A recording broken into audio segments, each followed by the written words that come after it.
ગયા શોપિંગ કરવા ને શોપિંગમાં તો વસ્તુ ચેન્જ કરવાની હતી થોડી અને સેન્ટ્રલ લંડનથી લાવ્યા હતા એ બરાબર ને તો ચલો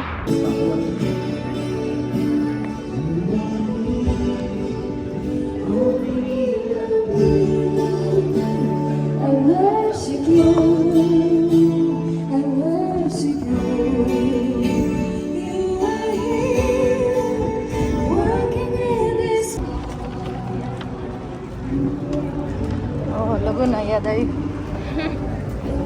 સ્મેલ આવ મસ્ત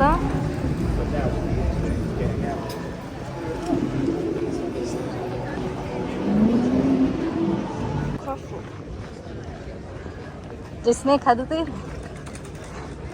યમી હતું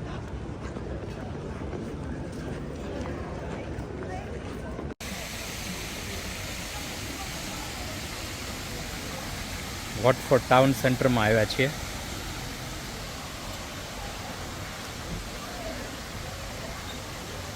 સરસ વ્યૂ થઈ ગયો છે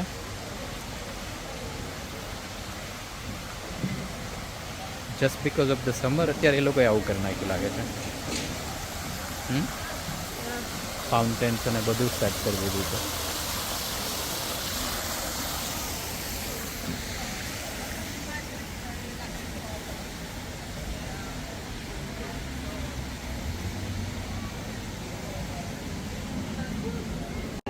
A photo or a comment on their website or on the Facebook page, and it's what's the great bits. Tag them, so hopefully we will end Yes, up. yeah.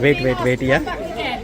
Will bite you. Okay, no worries. I'll be on stroke. The Yeah, viewers ones you can stroke. Yeah, okay. Each mice and rats, you normally see them outside of motorways hovering, Okay. or in a farmer's field, and they're hovering because it might be a mouse down there at once, so it'll just hover.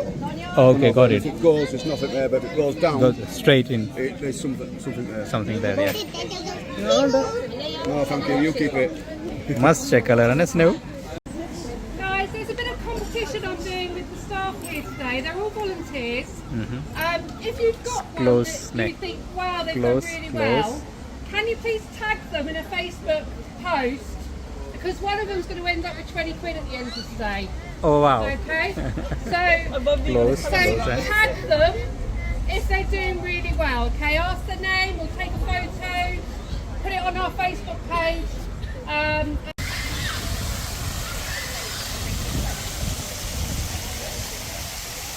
ચલો વોટફોર્ડથી પાછા જઈએ car તરફ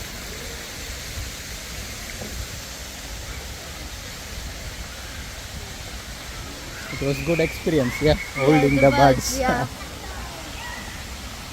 Lots of people still standing in the queue. This is the little bridge. Look, this the ducks. જે ducks છે અહીંયા પણ ઘણા છે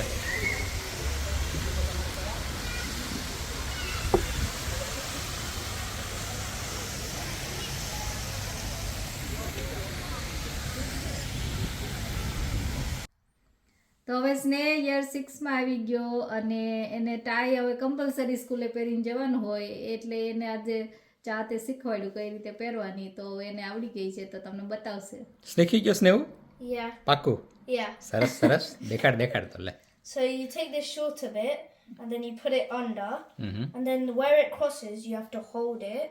Mhm. Then this longer bit, go under to make a knot, pull it.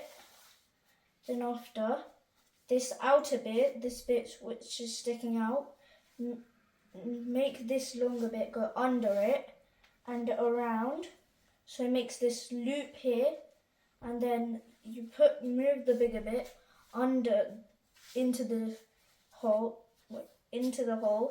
So then after it goes through, then this loop, put it through the loop, and then after pull it through. Then after this small bit that's still sticking out, hold it and move the knot up so you can tighten it. And if you want to loosen it, hold the small bit again and hold this bit. Hold the knot, then hold this bit, then it will loosen. તો tight કરીને બતાવો well done nice થઈ ગયું હા સરસ show me હા Yeah. સરસ થઈ ગયું હે સમોસો તૈયાર ટાઈનું સમોસું અને સમોસું કેવું પર ખબર છે that not it's cold Yeah. સમોસું એ સરસ ટ્રાયેંગલ જેવું થઈ જાય ને એટલે એ સમોસો થઈ ગયો એમ તૈયાર ખાઈ નો લેતો હવે એડજસ્ટ કરવાની આનાથી તું એડજસ્ટ કરી શક like this. યસ એમ કાઢવી હોય ત્યારે એટલું કરીને કાઢ નાખવાની નાની હતી ત્યાં પ્રાઇમરીમાં બટનમાં ભરાણ ટાઈ હતી કોને હતી ચલો શોપિંગ પતાવ્યું આજનું હવે આજે ઘરના બધા કામ પતાવીશું તો જો અનસોલ્ટેડ બટર લાવી હતી ઘી બનાવવા માટે તો ઘી આપણે કઈ રીતે બનાવીએ અનસોલ્ટેડ એન્કરનું હતું કેમ એના 2 બ્લોક લાવેલા તો એને આપણે આવી રીતે ધીમા તાપે થવા દઈશું ઘી બને ત્યાં સુધી તો આ રીતે તમે ઘી બનાવીએ છીએ અને સરસ આનો ટેસ્ટ આવે છે એકદમ તમે ઘરે ઘી બનાવતા હોય તો કહેજો કમેન્ટમાં તો આ રીતે ઘી થઈ ગયું છે તૈયાર એને તમે ગમે તે કાચના બોટલમાં ભરીને સ્ટોર કરી શકો છો અને સરસ એકદમ બને છે ચલો આજે વીકેન્ડ છે અને મેં છે ને એકચ્યુઅલી ઢોકળા પલાળ્યા હતા ગરમી હતી તો અહીંયા ગરમીમાં આથો આવે તો ઢોકળાની રેસીપી મેં પહેલાં એક વિડીયોમાં શેર કરેલી જ છે એટલે આજે ઢોકળાની રેસીપી શેર નહીં કરું પણ તમારે ઢોકળાની રેસીપી જોવી હોય તો મારો એ વિડીયો જોઈ લેજો અથવા તો હું આ વિડીયો સાથે હું એ ઢોકળાની રેસીપીવાળો વિડીયો પણ તમને મેન્શન કરી દઈશ કે તમે જોઈ શકો તો આજે ઢોકળા બનવાના છે સાથે સાથે પફ ડિફરન્ટ પફ બનવાના છે જે નોર્મલી હું બનાવતી હોય છે દાબેલી પફ તો આજે એની રેસીપી હું તમને બતાવીશ દાબેલીનો જે મસાલો રેડીમેડ આવે છે એ જ મેં યુઝ કર્યો છે થોડું ઓઇલ લઈને થોડું સાતળી લેવાનું છે અને તેમાં તમે આંબલીનો પલ્પ અથવા તો પાણી નાખીને થોડો ઢીલો કરી શકો અને એમાં હવે પટેટો આપણે એડ કરીશું તો આ બોઇલ પટેટો છે એ આપણે એડ કરીને એની સાથે મેશ કરવાના છે અને મિક્સ કરી લેવાનું છે તો આ રીતે મેં મિક્સ કરી દીધું છે એમાંથી મેં ઉપરથી ખાલી કોથમીર એડ કરી છે અને સોલ્ટ થોડું આમાં બધો મસાલો એકદમ સરસ આવતો હોય એકચ્યુઅલી બહુ કશું એડ કરવાની જરૂર પડતી નથી તો આ મસાલો એકદમ રેડી થઈ ગયો છે હવે હું બતાવીશ કઈ રીતે હું પફ બનાવું છું બોલ જ રેડી આવે છે પફ પેસ્ટ્રીનો આવી રીતે તમારે ખાલી ઓપન કરી દેવાનો અને જે શેપ તમારે કાપવો હોય એ કાપીને ફિલિંગ કરી દેવાનું પફ પેસ્ટ્રી માટે તમને બતાવું કે હું કયો લાવું છું આ પ્રોસેસ છે ને બહુ જલ્દી કરવાની કારણ કે પફ પેસ્ટ્રી છે ને ઢીલી થઈ જાય તો પછી તમારે હેન્ડલ કરવી થોડી અઘરી પડે અને એવું લાગે કે ઢીલી થઈ ગઈ છે તો તમારે થોડી વાર પાછું ફ્રીજમાં મૂકી દેવાનું એટલે પાછી સરસ થઈ જાય તો મારે તો આજે ઓપન પફ બનાવવા હતા એટલે બહુ પ્રોબ્લેમ નથી પણ જો અલગ શેપ આપવો હોય ને તમારે વાળવી હોય તો થોડું પ્રોબ્લેમ થાય એટલા માટે થોડું આ પ્રોસેસ જલ્દી કરવાની તો આવી રીતે હું ખાલી ફોકથી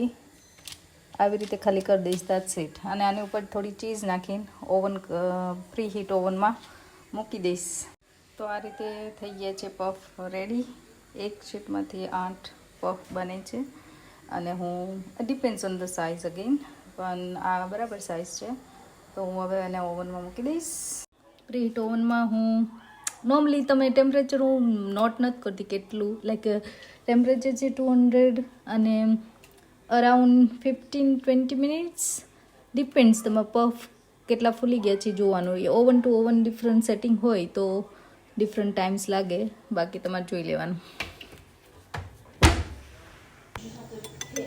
તો એક દાબેલી પફ બનાવ્યા બીજા પિઝા પફ બને છે તો એમાં મિક્સ પેપર લીધા છે ઓનિયન લીધી છે olives jalapeno pasta sauce mayonnaise mix herbs everything આપણે મિક્સ કરી દઈશું આમાં થોડી ચીઝ નાખવી તો મિક્સ કરી શકો તો ટોપ ઉપરથી પણ નાખી શકો આમાં તમે સ્વીટ કોર્ન કે ગમે તે તમારી ચોઈસ પ્રમાણે હું કટજેટ પણ નાખું છું ઘણીવાર તો તમારી ચોઈસ પ્રમાણેના વેજીટેબલ્સ તમે લઈ શકો અને આપણે હવે એવા પફ બનાવીશું તો આ રીતે પિઝા પફ પણ મૂકી દીધા છે આપણે ઓવનમાં ખાવા માટે તમે જોઈ શકો છો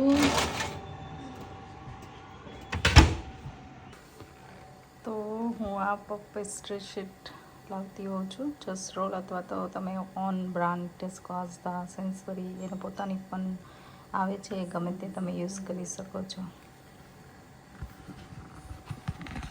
ચલો સન્ડે ડિનર. આ બધાને રોજ સમજાવવા પડે છે કે અમારે ડિનર છે. તો એમ કે બપોરે ને સવારે ડિનર કરો છો.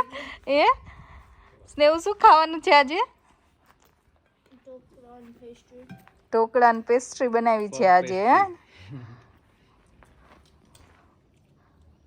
પપ પેસ્ટ્રી બનાવી છે. તમારે કંઈ બોલવાનું જ નહોતું આજ?